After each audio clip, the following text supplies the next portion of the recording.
প্রিয় দর্শক, আপনাদের নিশ্চয়ই মনে আছে যে দুদিন আগে ভারতের সরকারের পক্ষ থেকে ভারতের লোকসভায় তাদের পররাষ্ট্র বিষয়ক সংসদীয় কমিটি যে প্রতিবেদনটা পেশ করেছিল, সেখানে তারা বলেছিল যে ভারতের মাটিতে বসে শেখ হাসিনাকে কোনো ধরনের রাজনৈতিক কার্যক্রম চালানোর সুযোগ দেওয়া হচ্ছে না।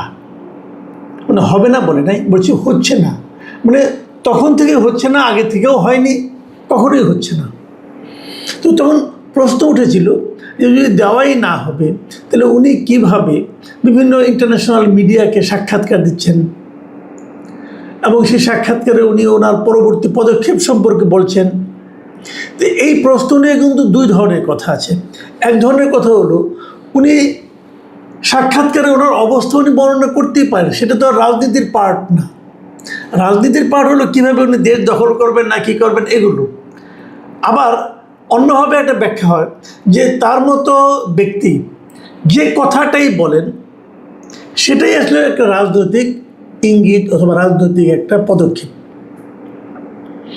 এটা নিয়ে দুই রকম বিরোধ থাকতেই পারে, কিন্তু যখন নাকি এই কথাটা বলা হলো তখন অতীতের বিষয় নিয়ে নানা রকম আলোচনা হলেও একটা কথা কিন্তু মানুষ ভেবেছিল যে তাহলে আমরা ভবিষ্যতে হয়তো এ ধরনের আর কোনো রকম কর্মকাণ্ড দেখব না।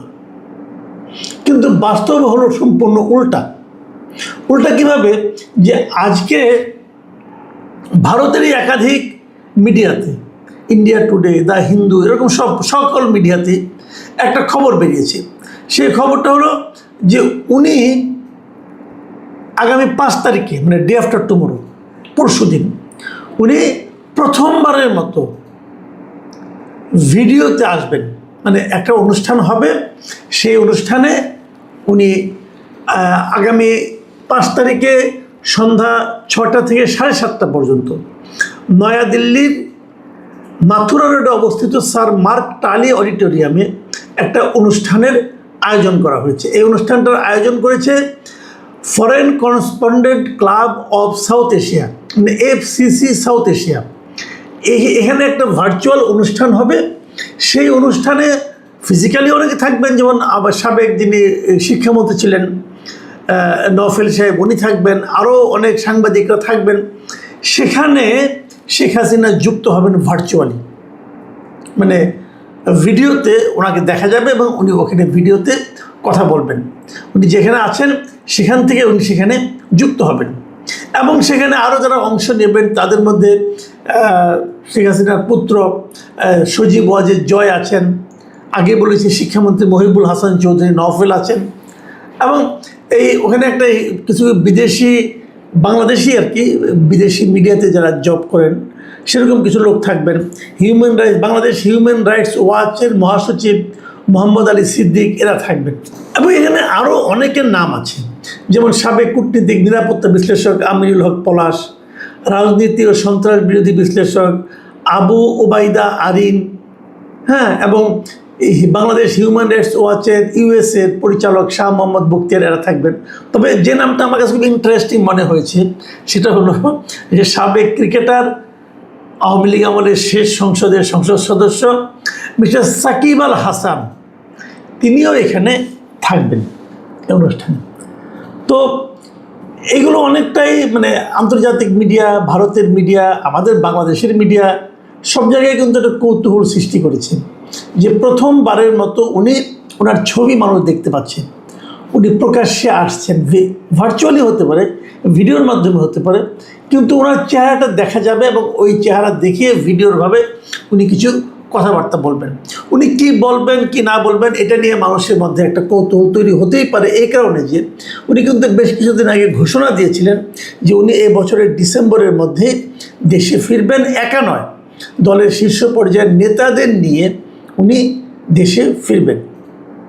এখন প্রশ্ন হচ্ছে যে এটা নিয়ে আমরা আগে আলোচনা করেছি যে উনি কীভাবে ফিরবেন, ফিরলে কী হবে, কি হতে পারে, সরকার কি ভূমিকা নেবে, এখানে অন্য যারা আছেন বিভিন্ন রাজনৈতিক দল তারা এটাকে কীভাবে নেবেন।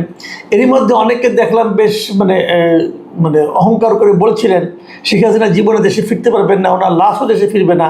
আমি নিজেও একসময় মনে করতাম যে উনি হয়তো আর দেশে ফিরবেন না, ফিরতে পারবেন না। কিন্তু এখন অবস্থা দৃষ্টিতে মনে হচ্ছে যেন সব কিছুই চেঞ্জ হয়ে যাচ্ছে। এবং কেউ কেউ এমনও বলছেন, ভারতীয় অনেক কূটনীতিকও বলছেন, ভারতের একটা পত্রিকা, যেমন ভারতের পত্রিকাগুলো যেটা এসেছে, দেখুন আমি আপনাকে দু একটা পত্রিকার হেডলাইন বরং দুটো পত্রিকার হেডলাইন বরং বলি।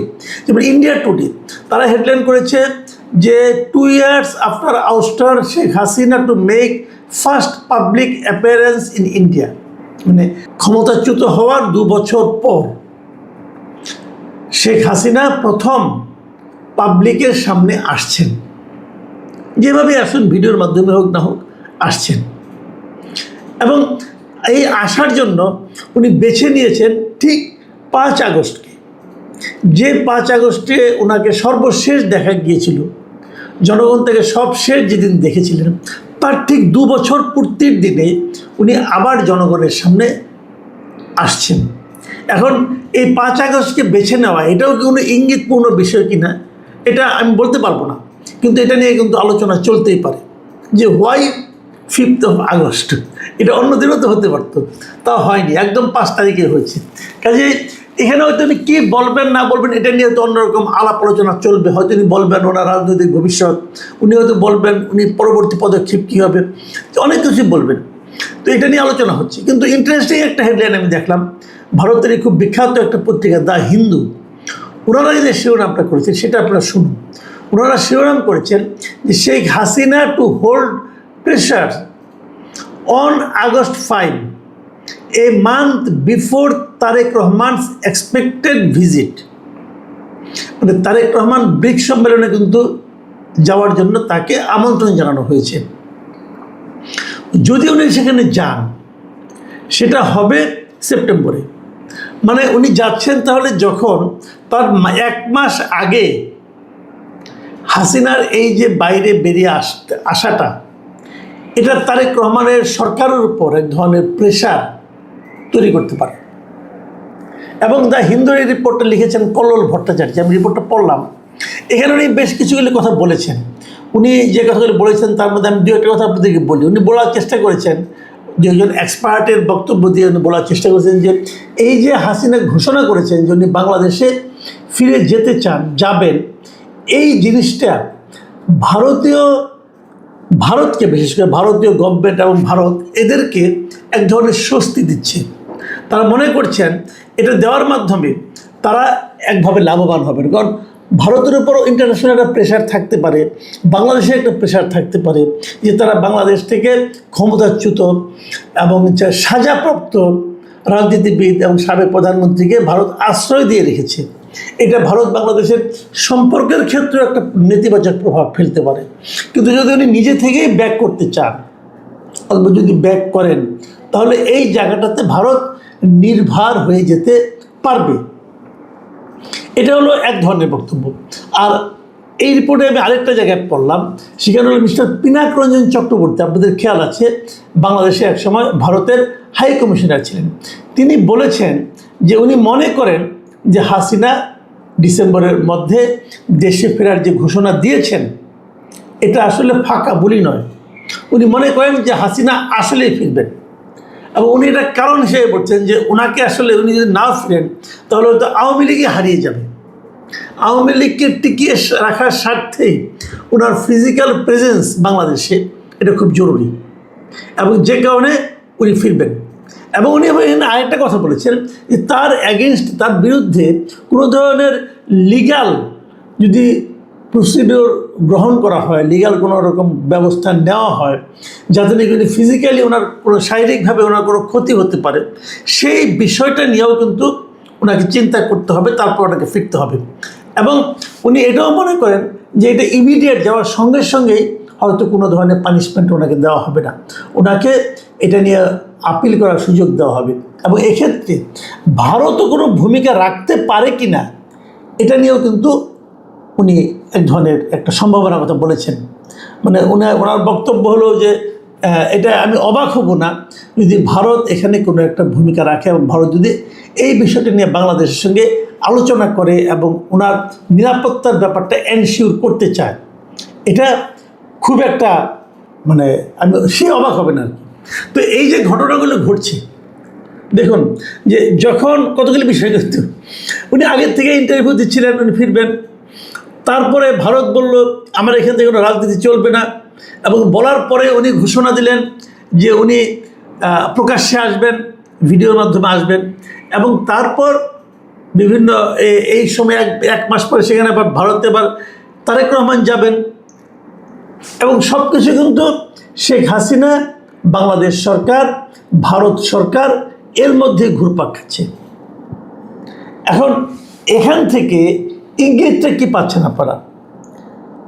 এখান থেকে কিন্তু অনেক কিছু ঘটবে এরকম মনে করা যায়, এবং যে ঘটনাগুলো ঘটবে বলে আমি মনে করি শেষ পর্যন্ত। এখানে আবার আরেকটা কথা বলে নিই, আরেকটা কথা বলে নেওয়া দরকার। সেটা হলো, আমাকে আবার আমাদের দেশের একজন সিনিয়র সাংবাদিক উনি বললেন যে যদিও শেখ হাসিনা বলছেন উনি আসবেন, কিন্তু শেষ পর্যন্ত উনি ভিডিওতে আসবেন না। এটা হলো আরেকটা সোর্সের কথা। যুক্তরাষ্ট্রে অবস্থানরত কিছু আওয়ামী লীগের লোকজন তারা নাকি এটা বলেছেন যে উনি আসলে আসবেন না। এখন যদি উনি মানে ওনারা যদি ভিডিওতে না আসেন, তার কি অর্থ হতে পারে এবং তার কি আফটার ইফেক্ট হতে পারে? আমি পার্সোনালি মনে করি না আসলে ওনার নেতাকর্মীদের মধ্যে একজনের হতাশা তৈরি হবে, এটা যেমন ঠিক, পাশাপাশি এখান থেকে আরেকটা ইঙ্গিত পাবেন যে তাহলে আমরা বুঝবো যে ভারত সরকারই হয়তো ওনাকে ভিডিওতে আসতে বাধা দিচ্ছে। যদি সেটা হয় তাহলে এখানে আপনার ভারতের আরেক ধরনের মনোভাব শেখ হাসিনার প্রতি, যেটা নাকি খুব একটা ইতিবাচক মনোভাব বলা যাবে না, সেটাও কিন্তু প্রকাশিত হবে। এখন আমাদের আরেকটা দিন ওয়েট করতে হবে। আজকে 3 তারিখ, মাঝখানে আরেকটা দিন এবং 5 তারিখ সন্ধ্যায় আমরা বরং দেখি যে আদৌ উনি আসেন কি আসেন না। তবে আমার যেটা মনে হয় যে শেখ হাসিনার বাংলাদেশে ফেরা না ফেরা এই সব কিছুই অতি দ্রুত আমরা বোধহয় ঘটতে দেখব। প্রিয় দর্শক, এখন এ পর্যন্তই। আল্লাহ হাফিজ।